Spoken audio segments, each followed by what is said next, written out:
সুখবর সুখবর। গাইনি প্রসূতি ও বন্ধ্যাত্ব রোগীদের জন্য দারুণ সুখবর। দি অ্যাপোলো ডায়াগনস্টিক সেন্টারে প্রতি শনিবার নিয়মিত গাইনি প্রসূতি ও বন্ধ্যাত্ব রোগী দেখেন গাইনি প্রসূতি ও বন্ধ্যাত্ব রোগের চিকিৎসক ডাক্তার নাদিয়া হক ঋতু। ডাক্তার নাদিয়া হক ঋতু, এমবিবিএস, রাজশাহী মেডিকেল কলেজ হাসপাতাল, CMU, বিটমির, ঢাকা। রোগী দেখার সময় প্রতি শনিবার বেলা 12টায় থেকে সন্ধ্যা পর্যন্ত।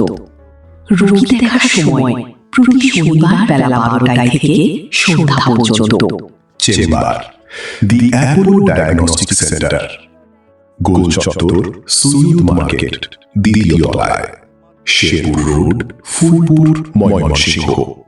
আরও থাকছে আমাদের সার্বক্ষণিক মহিলা ডাক্তার দ্বারা আল্ট্রাসোনোগ্রাম করা হয়। আমাদের সার্বক্ষণিক মহিলা ডাক্তার দ্বারা আল্ট্রাসোনোগ্রাম করা হয়। আল্লাহ হাফিজ।